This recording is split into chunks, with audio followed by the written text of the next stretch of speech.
December 14th, 2024, Maneco 64, home of alternative economics and contrarian views.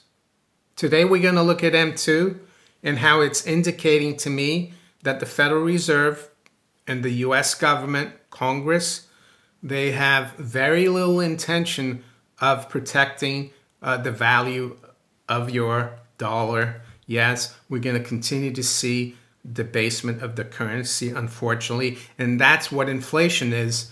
CPI nowadays is considered inflation, but that's just a doctor measure, of course, from the government.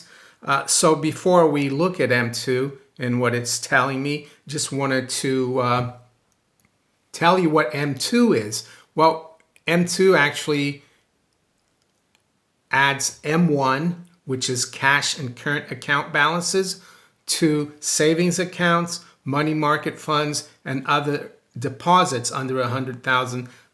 The non-M1 part is basically called ready cash. So that's what M2 is. And I'm going to bring up a chart now from FRED, which is the Federal Reserve Bank of St. Louis. And they keep a lot of good information, statistics. And I've done a little bit of number crunching. I've looked at M2 since 2015, so almost 10 years. And it's gone up 81%. You can see that M2 really accelerated from 2020 up until 2022. That's because the Fed printed so much money or reserves, trillions of dollars, and also the government ran huge deficits. So during that period from 2020 to 25, M2 went up 38%. But then I thought to myself, let's look at what M2 did from 2015 to 2020. Well, it went up 31.2%, which is quite a big move anyway.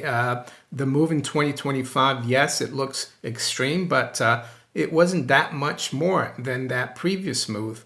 And of course, in 10 years, it's gone up 81%. And you might say, well, what about GDP? Well, I looked at GDP on the US debt clock way back function. And if you go back to 2016, yeah, I know it's only 9 years, but GDP has gone up like 52%. You add maybe 2% to that for another year or even 3, you get 55. So yes, there's a mismatch there, and that's why the dollar is losing purchasing power. You've had 81% growth in M2, and the economy is grown by 55%. And that's why the cost of living is rising. And despite that, and as you can see here, this M2 chart is starting, it bottomed and it's starting to pick up again. And I think it's only a matter of time that we make new highs. Despite that, next Wednesday, yes, the Fed is expected to cut the Fed funds rate, the target for the Fed funds, by 25 basis points. And it's amazing because you'd think everything was in really bad shape. But on the surface, everything seems fine, right? We've got the NASDAQ composite reaching 20,000 for the first time this past week. We've got Bitcoin over 100,000. Else, I mean, it's crazy. And the Fed has already cut rates in September by 50 basis points. They've cut after that by 25, and they're expected to cut again. Yes, they're expected to pause in January. But many people think we're going to have a recession, or we're in a recession already, and that the Fed is going to cut at least 4 times next year. So I'm really concerned for the dollar. And I recently posted on X that at 2% CPI over 40 years, $100 becomes worth $45.29. and 2.7% CPI, which is the CPI we got the other day, $100 becomes $34.45. And it's one of the reasons why the bottom 50%, the average working person, finds it hard to get out of the hole because they don't have that much to invest to keep up with the currency debasement. And there are ways, of course, of protecting yourself, especially through precious metals, physical gold and silver. But what we're going to do today is look at an opportunity in the mining sector. So the opportunity we're going to look at today is in the junior exploration mining sector.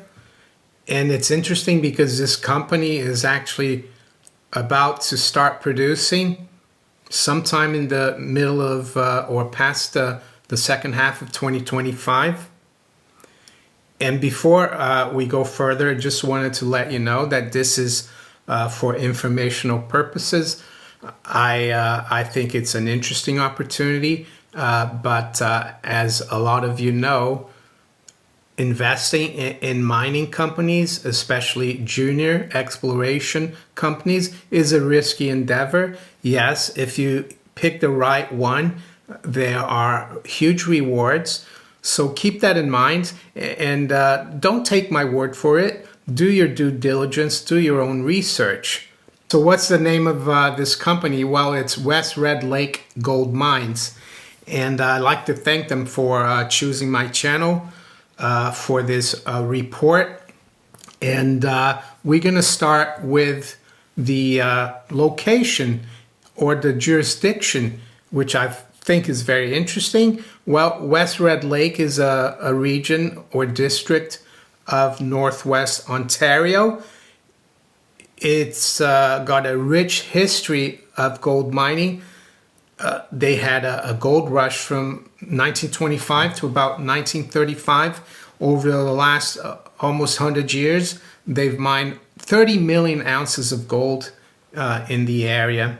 So it's in a safe jurisdiction, of course. It's got all the infrastructure, and it's in Canada.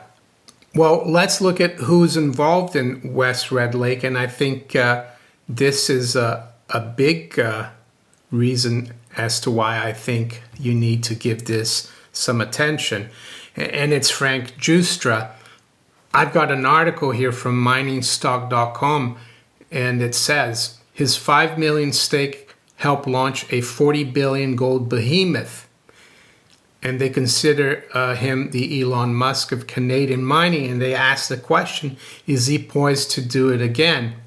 So they talk about how he started out in 2001 investing in Wheaton River Minerals, and what happened to that company. Well, they say here a simple 5 million investment into that company strategically timed to take advantage of what Giustra believed to be the beginning of a strong bull run for gold, grew by 40 times inside of 5 years. So that was back in 2001.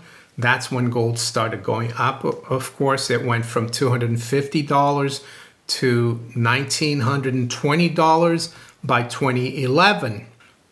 And it says, and by 2012, Wheaton River had merged with Gold Corp, and Gold Corp had reached a whopping 40 billion market cap. So this is what Frank Giustra is saying now about West Red Lake. He says, our vision, our goal is to restart the Madsen mine while continuing to build high-grade resources in one of Canada's richest gold districts.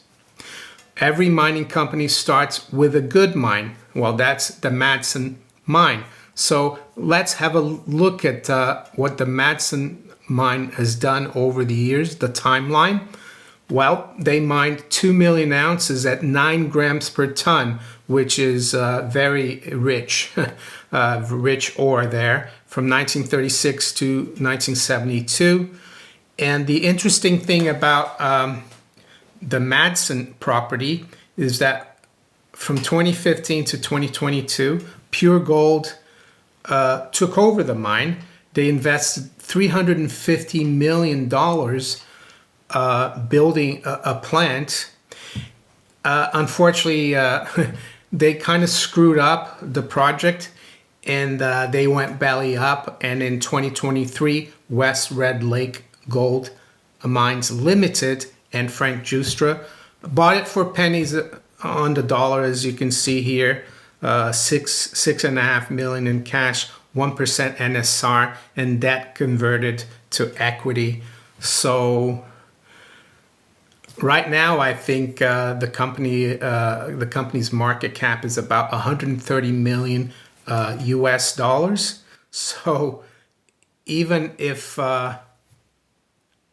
everything failed for West Red Lake Gold Mines, they'd still have a plant that cost 350 million to build. That would probably cost maybe 500 million to build right now. So that's why it's an interesting opportunity. So what were the problems? Well, Pure Gold didn't have sufficient resource model, and they were undercapitalized. So what West Red Lake is doing now is they want a multi-pronged approach. They want to reduce ongoing liabilities, i.e. they want to cut costs, and they want to be more efficient as well. Another very important question we need to ask ourselves, have they been able to find enough gold resources to make the project worthwhile? Well, yes, that's part of their de-risking plan, is to have a better resource plan and indication of the resources than the previous people. So they've put a lot of work into drilling, and they updated their mineral resource estimate back in June of 2023 already. So they've got 1.65 million troy ounces of indicated resources at an average of 7.4 grams per ton, which is very rich. And they also have 0.37 million troy ounces in the inferred category at 6.3 grams per ton. So you might be asking, what's the difference between indicated and inferred? Well, indicated means you've done more exploration, you've done more drilling, and you've got more data, so you've got more confidence in the estimate. Inferred is based on less data, so there's more guessing, but still 1.65 million, that makes it worthwhile. And the other thing with the Madsen mine is that the deeper you drill, the more gold you find per ton. So there's potential for a lot more gold.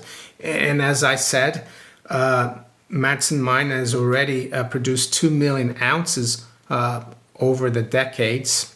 They're looking beyond also the Madsen mine. They're looking to find more gold, and their goal is to become like a big mining company, just like Frank Giustra was able to turn his stake in Wheaton River Minerals into a mining behemoth that eventually merged with Gold Corp. That's the same idea here. Yes, their goal is to go beyond restarting an old mine.